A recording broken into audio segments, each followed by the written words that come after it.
Let me tell you something. First off, it sucks trying to go ahead and adjust your sleep for a 3 a.m. keynote.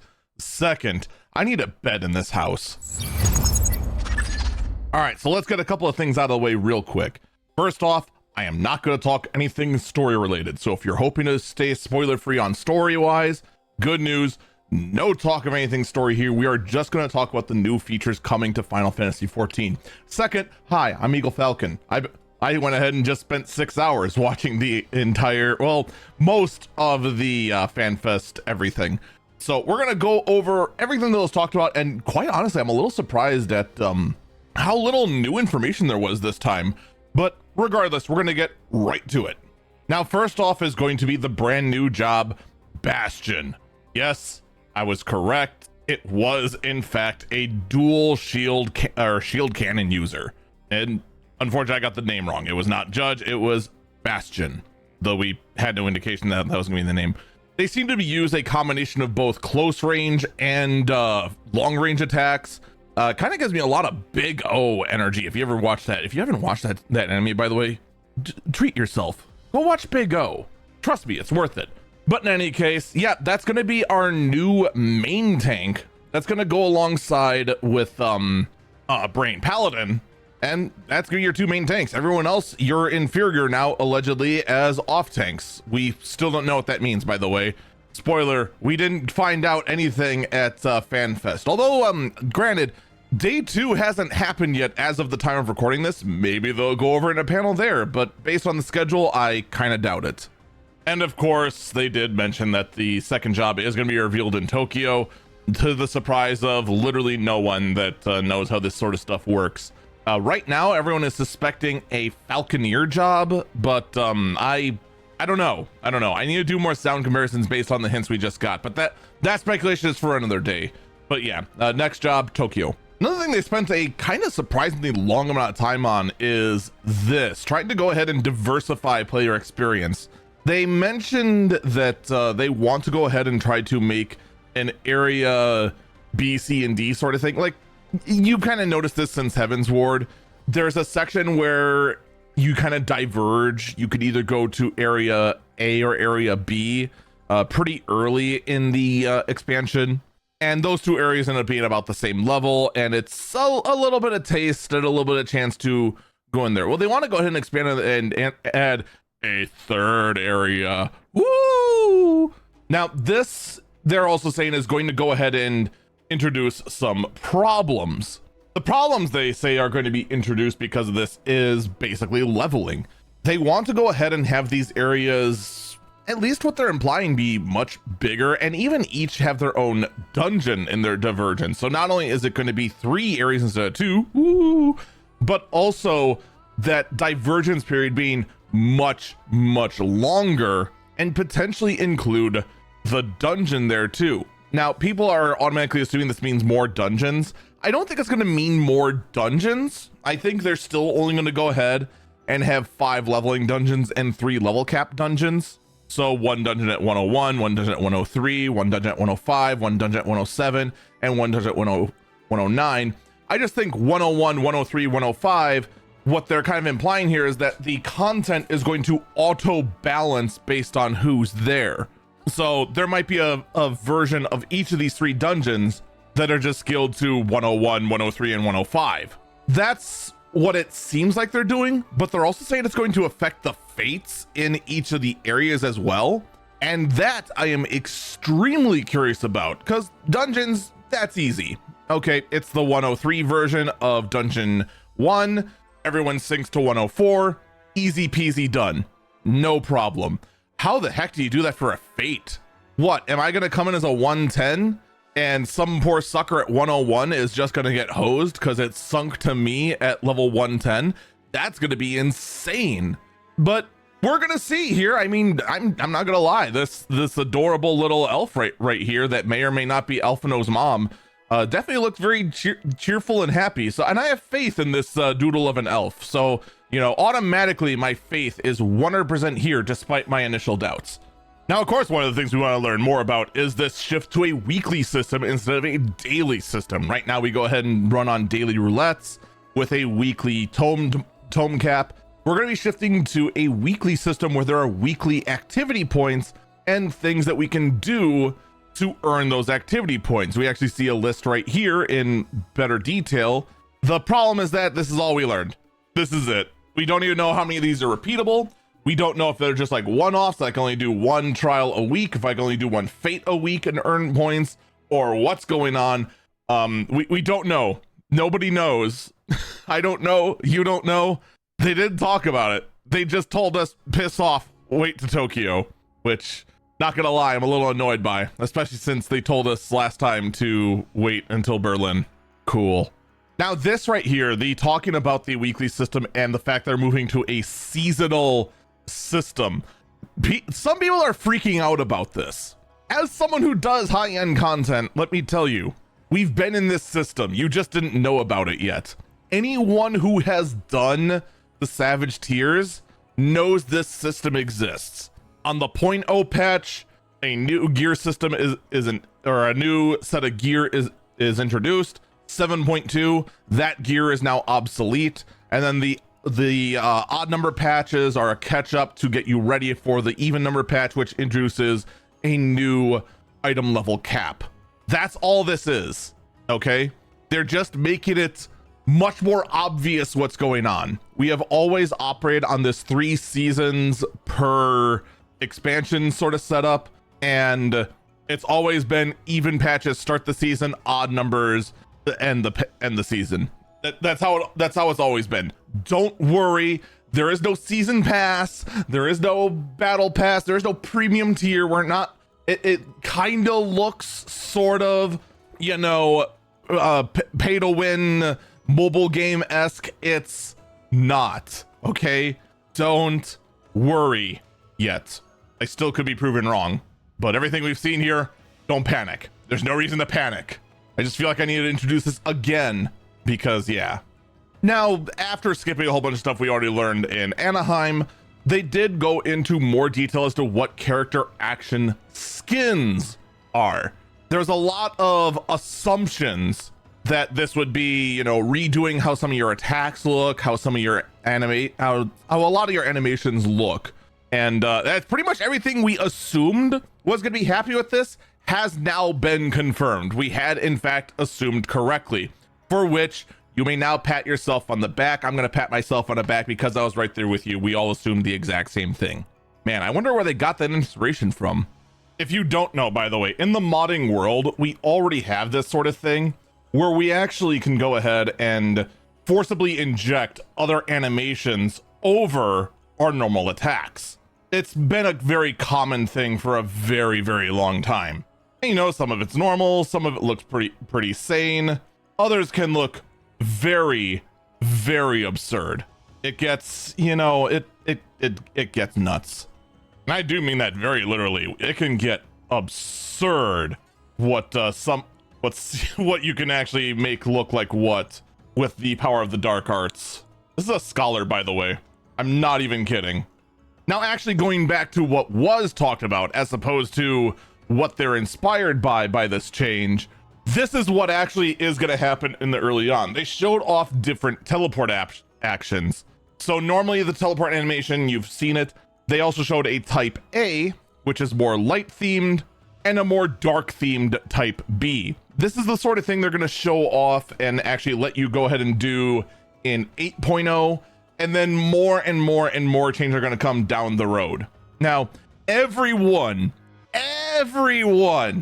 is assuming this is all going to be cash shop. The thing is that I don't think it's all going to be nearly as cash shop as we're assuming. All right, the thing is that like they could have very easily put things like adventure plate skins into the cash shop, but they haven't.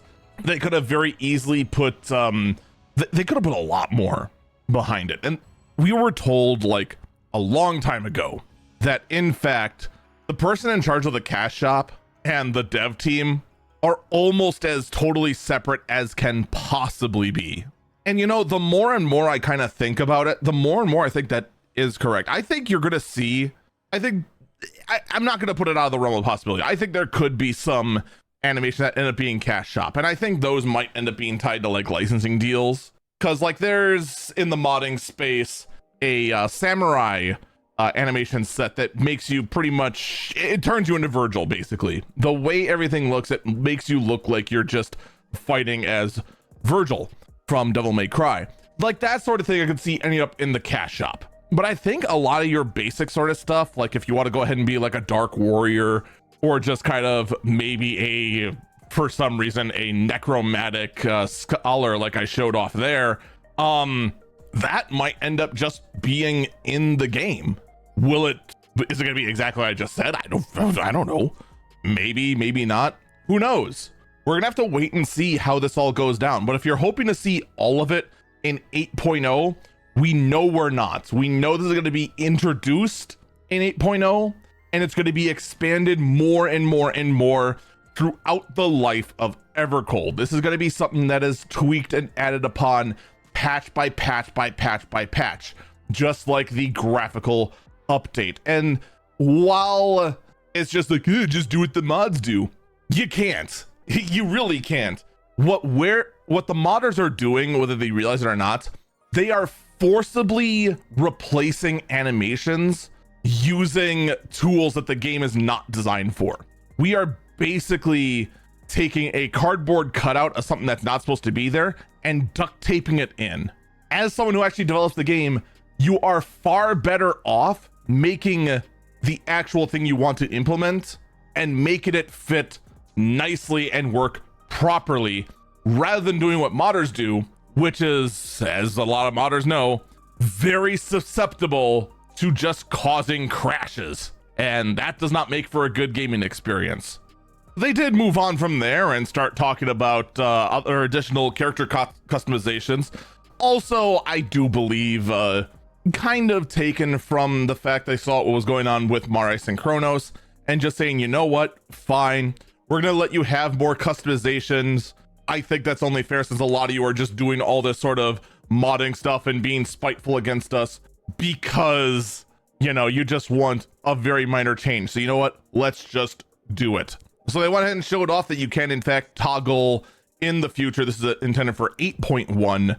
The shading on Lalafell and Viera noses, if you wish. If you want to be a deranged psycho, you can go ahead and toggle off what I now know is war paint on the Mikote. I'm not gonna lie, I never thought for an instant that that was war paint. I don't know what I thought. I just thought they were like birthmarks or something. That was just like a normal thing every Mikote had. Do I need to go and get an encyclopedia for Eorzea? I don't want to read. Although by far the biggest winners of character customizations is the Aura, who are getting fucked for, you know, since the dawn of time, since their inception, because their horns were tied to their face. That, as of 8.1, will no longer be the case. You can go ahead and edit your horns separate of your face. I assume that is going to be in the character creator.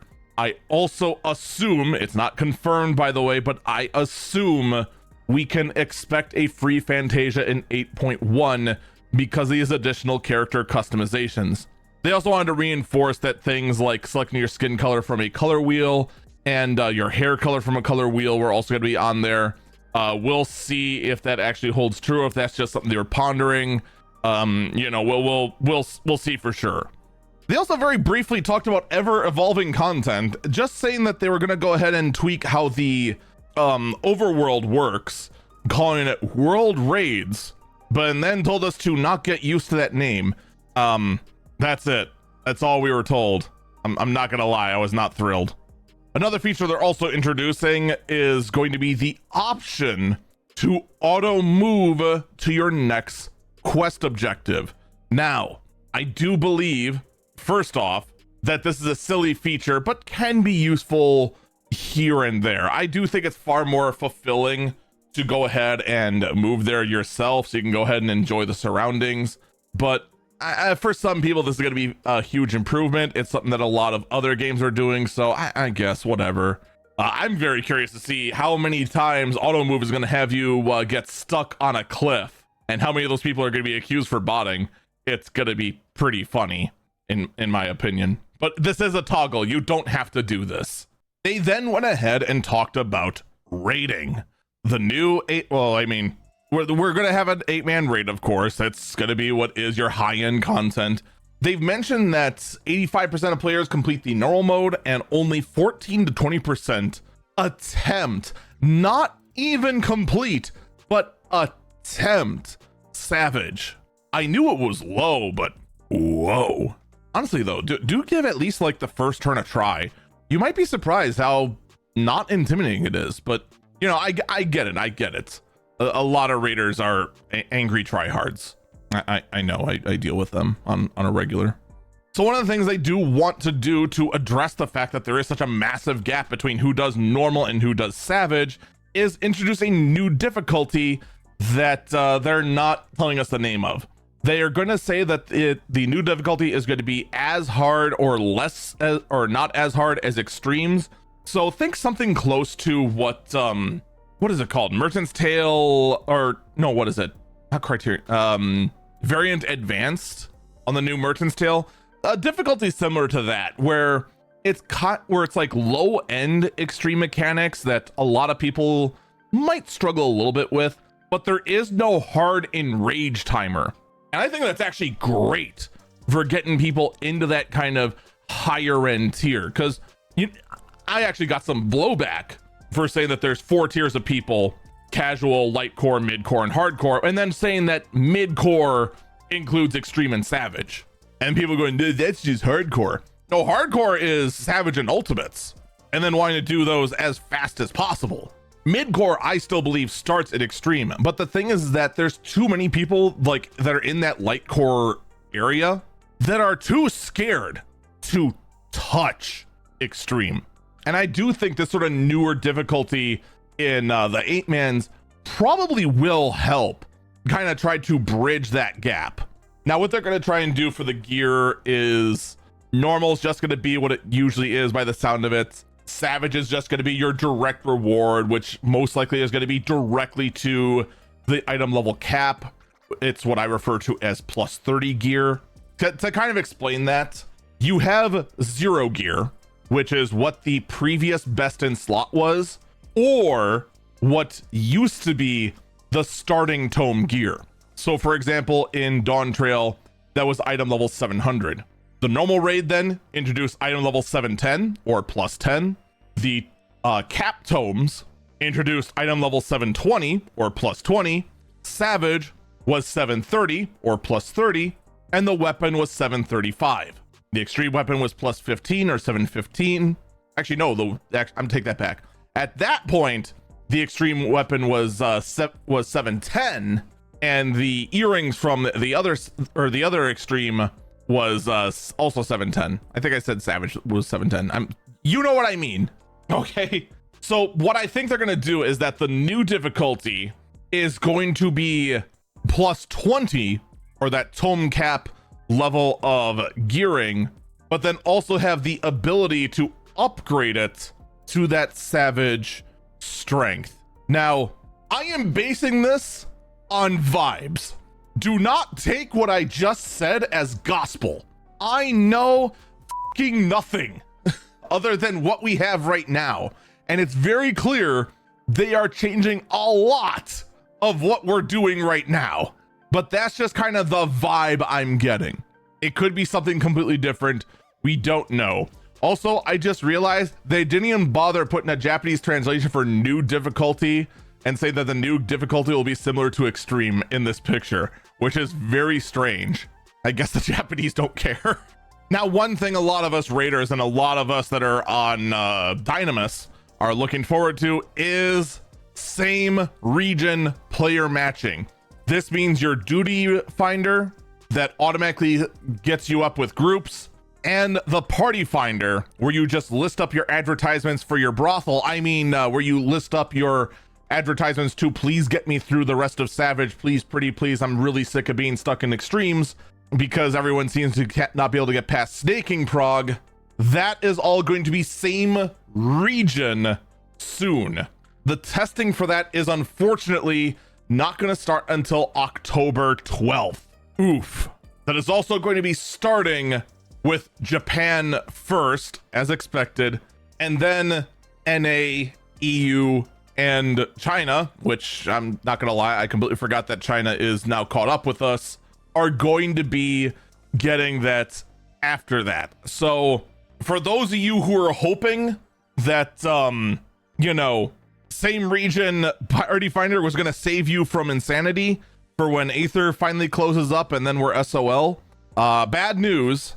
It's probably not going to come to us until the holiday season. I'm sorry. Maybe sooner, but yeah. They then went ahead to talk about the Chocobo overhaul that is going to be coming, and that is going to start in 8.1. A lot of stuff coming to 8.1. Most likely because 8.0 is going to be introducing, what, 26 new jobs? Yeah, 8.0 is going to be packed, despite the fact that I keep saying 8.1, 8.1, 8.1, and odds are some of this is going to be pushed to 8.2. 8.0 is still going to have a lot. It's not going to be like a 7.0 where it's just like, okay, now what? Yeah, the Chocobo system is going to be completely overhauled. Ranks are still going to be there, but everything else is going to be overhauled. I imagine their abilities, the whole role thing is all going to be tweaked, as you are going to have a duty support option to go into a dungeon with just you, one other player, and each of your Chocobos. That's going to be interesting. The entire Chocobo breeding system, blown up, exploded. It's going to be overhauled. Geishol greens are going to be retweaked as to how they work. Your basic commands all being revamped. All that coming in 8.1. So if you're like me and realize that your Chocobo is 5 ranks under the cap of 20, I don't know, actually. I know that it's not being undone, but like, do I cap that? Like, I know the ranks will matter. Do I just leave some ranks to see what it means in the future, or what do I do? I guess nothing? Yeah, I think I'm gonna do nothing. Also, they did talk a little bit more about the Evangelion Ghosts of Desire alliance raid, and the fact they now given us the title of it is going to be Ghosts of Desire. So, yay? They didn't tell us much more than that, by the way. Nah, I'm kidding, I lied. Mahiro Medea is going to be working with FF14 on this alliance raid. So, yeah, those are his credentials. It's long. He filled the screen with his credentials. He's that good. And then we got introduced to what our 8-man raid is going to be, and it's another crossover. I'm not going to lie, I still don't know what to think about it. I don't hate FF7. I actually like FF7. I like it quite a bit. I'm just starting to get crossover fatigue. Like, I felt nothing from the FF11 Alliance crossover. Like, it really did just kind of disinterest me, and I just didn't care about any of it. I didn't care about FF11 when all was said and done. People went ahead and tried to explain it to me that, you know, FF11 is this, why this is that, why that's important, that's who this is. Oh, hey, look, that's kind of cool. And I'm just like, I feel nothing. I felt really nothing. And even the story for it was just kind of, okay, whatever. And that's what I'm afraid of here, that it's just gonna be a lot of whatever. And it doesn't help at all that I'm playing FF7, you know, the PlayStation version, on top of planning on doing FF7 Rebirth and then FF7 Revelation when it's out, so that I can put a bow on that whole remake stuff. And now it's going to be my entire Savage tier for 2 years. Or just maybe Dawn Trail was just that bad. They finally had to go ahead and just break glass in case of emergency. Anyway, the whole thing is pretty much exactly as you expect. It's going to be 3 tiers.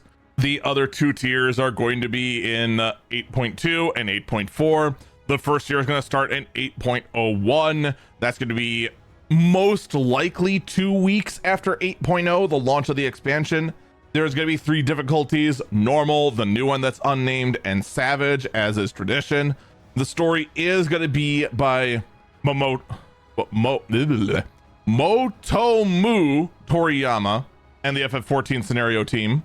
The story supervised is going to be by Nojima, and the art design is going to be supervised by Tetsuya Nomura himself, which I like, actually. Like, as much crap as I give Nomura for his storytelling ability, design he is peak at. He is very good at art design. No one can fault him for that. He definitely has his style with a lot of belts and zippers, and he's really good at what he does. So no complaints there. Also, surprise, patch 7.56 is also going to include an FF7 themed gold saucer being introduced as well. This is most likely going to be very similar to the Fall Guy sort of thing, where it comes in and out, but I don't know. They didn't really tell us. They just went ahead and just said, by the way, this exists. Deal with it. And the confusion didn't stop there either, because one of the games that's being introduced is basically a giant fuck you to controller players, I guess, in a speed typing game with 3 other players, where you speed type to eliminate enemies using terms from FF7. Yeah, I guess if you're on a PlayStation or an Xbox, just get f***ed, I guess. What else are you supposed to do? Of course, as you expect, rewards are going to be FF7 themed. They showed off that you can get Barrett's outfit with tattoo and Tifa's outfit, which I think a lot of people are just way too stunned by short skirt to not realize that is dangerously close to just being the normal Mikote skirt. But I guess now it's going to be, you know, for everyone. So there is that. They also did mention that, you know, this Barrett costume just doesn't look quite right. It's okay, though. They got you, fam.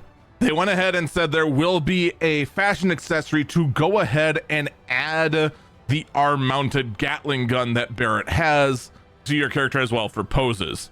You're just not be able to fight with it because, you know, the game's not built for it yet. Although, not gonna lie, Barrett Bastion would go kind of hard. They then went ahead and announced that the Switch 2 is gonna version. The Switch 2 version of FF14 is gonna be coming August 4th, and there was, I'm not even kidding, no joke, there's only one person in the audience that cheered. That is how little hype there is for this. But I guess that makes sense. The ability to go ahead and get any kind of new hardware right now is absolutely terabad. So I guess that kind of does go with the territory, right? Also, they did show off the Evercold Collector's Bundle. It looks really good. I currently only have $15 in my wallet. I'm not going to be getting this, but I do want it. I do want this pretty badly. I'm not going to lie. That statue of Meteors or Reaper looks freaking sick. It really, really does. Unfortunately, though, yeah, no, I can't do it. So it just is what it is, you know? But yeah, if you can afford the Collector's Bundle and you really want it, go for it. I can't stop you. I'm not your real dad. And that was pretty much it for the Fanfest. I guess there was also a live letter there that talked about Beastmaster. They went into a lot of detail there. I can just quickly cover it here. I was gonna do a separate video on it, but not really. The new Beastmaster does look really good. I'm not gonna lie. It actually does look a lot of fun. There's a lot of potential. There is an alternate game mode that's I forgot what the actual name is, but it's called like the Crucible. You can start doing that at level 30. That does award EXP. There is competitive board for it. People who do very well on that can earn a rainbow golem mount. I'm not gonna lie, it looks way more fun to play than the Blue Mage Carnival, and I kind of really do hope they make a version of this Crucible for Blue Mage as well, because that's huge. It really, really, really does look really good. But that is going to be available in a little over a month. That's going to be first week of September or second week, I forgot which, where that is all going to go down. And yeah, that is pretty much it. Fanfest Tokyo is going to be October 31st. We'll have to wait for the schedule on when that is. I think for those of us in the US, it is going to put the keynote on Friday evening, I think? Question mark? I'm pretty sure like 8 a.m. in Japan is going to be like 8 or 9 p.m. for us in the States, but I am legitimately not sure. Don't quote me on that. I would need to go ahead and actually like do math and research and such. And I really just need to crank this out because I've been spending way too much time on this video. So if you like more videos like this, give a like, subscribe, follow, whatever, all that sort of jazz. I do stream. I do want to go ahead and get back into doing more silly content with what can be done ethically with mods, not trying to cheat or anything like that. And I hope you have a good day. I need to find a new Thomas the Tank Engine mod. That was hilarious.